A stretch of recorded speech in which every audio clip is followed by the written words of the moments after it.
রেকর্ডের স্বার্থে আমি আরেকবার একটু বলি।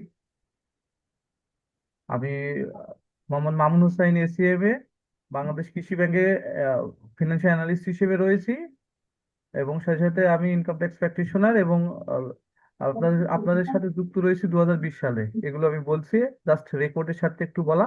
আমি আজকের যে ক্লাস নিব, আশা করি এখানে 12 পার্টিসিপেন্ট অলরেডি প্রেজেন্ট। আপনাদেরকে অনুরোধ করবো আমার সেশনটা শেষ পর্যন্ত থাকার জন্য।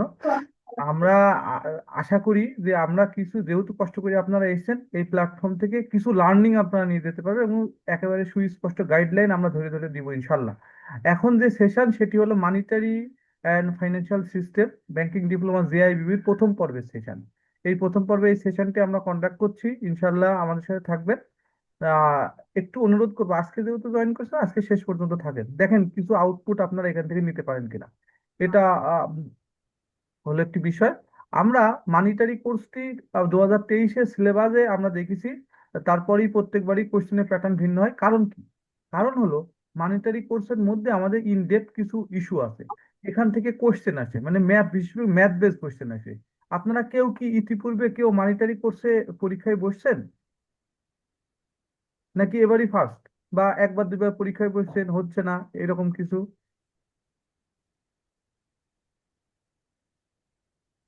জি, রেসপন্ড করেন ভাই, কোনো সমস্যা নেই। আমরা একটা পরিবার, একটা আমার টাইমের না, এর আগে পরীক্ষা দেওয়া হয় না। পরিবারের মতো আমরা এই প্ল্যাটফর্ম থেকে সবাই সবার সাথে কমিউনিকেশন করি, আমরা সামনের দিকে ভাই আগাবো। শব্দ করবেন না। হ্যাঁ, এই প্রথম দিব আর কি। নুরুল আমিন ভাই প্রথম দিবেন, আবু হানিফ, আতিক ভাই আপনাদের কি অবস্থা? জি, আমি দিছিলাম আবু হানিফ। আচ্ছা, ঠিক আছে, পরীক্ষা সমস্যা নেই। দিই না এখন আমরা পর্যন্ত। যেহেতু আগে দিয়েছেন বা দিবেন যারা, তাদের জন্য সবার জন্য একই মেসেজ। এখানে কিছু টেকনিক্যাল পার্ট আছে, টেকনিক্যাল পার্ট গুলো যেগুলো আসলে আমাদের ব্যাংকিং এ খুব কম প্রয়োজন হয়ে থাকে। আমি এই কথা বললে হয়তো আমার সাথে অনেকেই কন্ট্রাডিক্ট করবেন, তো স্যার আপনি এটা কেমন কথা বললেন, ব্যাংকিং ডিপ্লোমা, ব্যাংকিং সিলেবাস। আসলে দেখেন, সব পার্ট তো আর আপনার আপনার পক্ষে পারফর্ম করা সম্ভব না।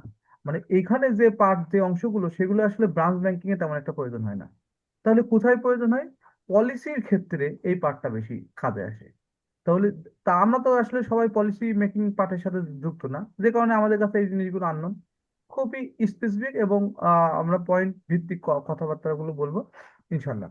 তো এখন আমরা তাহলে একটু আহ আরো অন্য যারা আছে সবার ধৈর্য সহকারে একটু চেষ্টা করবেন যে সেশনটা শেষ পর্যন্ত কন্ডাক্ট বা থাকার জন্য। আমরা এখন যদি মূল সেশনে এঙ্গেজ হই, তাহলে সেখানে দেখেন কয়েকটি বিষয় রয়েছে।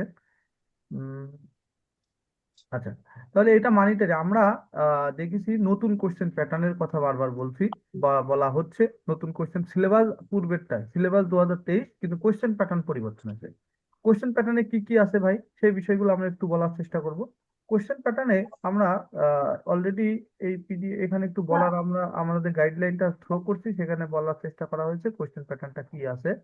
এই যে দেখেন, তারপরে আমরা বলবো কোশ্চেন প্যাটার্নের দুইটি দিক আছে। কয়টি দিক আছে একটু খেয়াল করবেন, কোশ্চেন প্যাটার্নের দুইটি দিক আছে।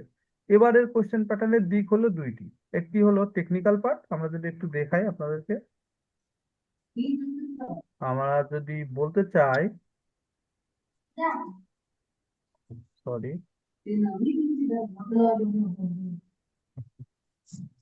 একটু সময় দিবেন।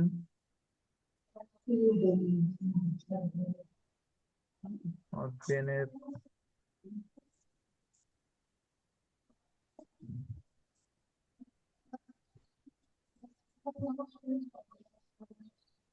আচ্ছা, কোন একটা টেকনিক্যাল প্রবলেম হচ্ছে, যাই হোক,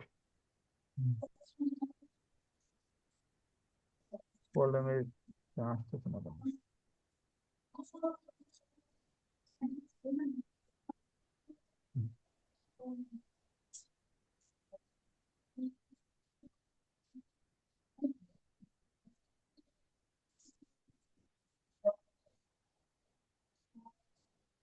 আচ্ছা, তাহলে আমরা বললাম কয়টি পার্ট ভাই, দুইটি পার্ট। একটি হলো কোশ্চেনের, পুরা কোশ্চেনকে যদি আমি অ্যানালাইজ করি, 100 মার্ক, সরি, এই যে হচ্ছে 100 মার্ক।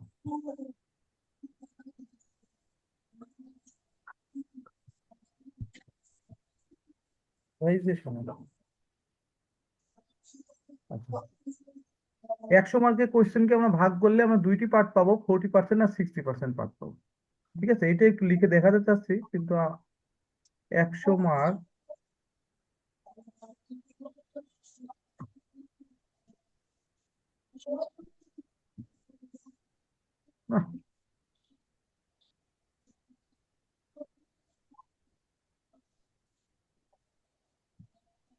আচ্ছা, 100 মার্কের কোশ্চেনকে যদি আমরা ভাগ করি আমরা দুইটি পার্ট পাবো, একটি থিওরিটিক্যাল পার্ট আর একটি টেকনিক্যাল পার্ট। এর আগে কি ছিল? এর আগে ছিল আপনাদের কোশ্চেনে 10টি 10টি বড কোশ্চেন থাকতো, সেই 10টি বড কোশ্চেন থেকে আপনার যে কোনো 5টি কোশ্চেনের আনসার দিতে হতো। এর মধ্যে আপনার কম্পেয়ার কন্ট্রাস্ট কম্পেয়ার থাকতো, তারপর আপনার শর্ট নোটস থাকতো, এই বিষয়গুলো থাকতো। কিন্তু এইবার ধরনটা একটু পরিবর্তন, আপনারা জানেন, ইতিমধ্যে জানেন, তারপরে একটু আমি রিঅ্যারেঞ্জ করার চেষ্টা করছি। এই যে হয়েছে 100 মার্ক কোশ্চেন আমাকে যে ভাগ করলাম কয়টি পার্টে ভাই? একটি টেকনিক্যাল পার্ট আর একটি থিওরিটিক্যাল পার্ট। একটু খেয়াল করবেন ভাই, থিওরিটিক্যাল পার্ট এবং সাউন্ড করবেন না, থিওরিটিক্যাল পার্ট। থিওরিটিক্যাল পার্টে আমাদের 40 মার্ক, অর্থাৎ 4টা কোশ্চেন, 4 10 40। আর টেকনিক্যাল পার্টে 60 মার্ক। আচ্ছা, টেকনিক্যাল পার্টের মধ্যে কি আছে, এই যে এখানে আমরা কিন্তু অলরেডি বলে দিছি। আপনি ধরেন যে ম্যাথ আসবে, একটা আমি ম্যাথ ধরলাম, আমি মোটা দাগে ইস্যুগুলো নিয়ে আসবো। তারপর ধরেন কেস স্টাডি আসবে, কেস স্টাডি, তারপরে কম্পেয়ার কন্ট্রাস্ট, কম্পেয়ার কন্ট্রাস্ট, আর শর্ট শর্ট কোশ্চেন আনসার। এই যে এই 4টা জিনিস আসবে ভাই, এই 4টা জিনিসে 60 মার্ক কভার করতে হবে। আচ্ছা, তার মানে কেস স্টাডিতে আসবে 20 মার্ক, আর বাকিগুলো 10 10 30। তো তাহলে 30 আর আচ্ছা, আমার একটু মানে ভুল হচ্ছে। যাক, এখানে এই পার্টে আসবে 60 মার্ক, আর এটা হলো 40 মার্ক। এই সব মিলিয়ে হলো 100 মার্ক। এখন এটা আনসার দেবেন কি করে? এই আনসারের ভিত্তি কিন্তু এই 60 মার্কের বেস কিন্তু এই 40 মার্ক। এটা আপনাদেরকে চিন্তা করতে হবে।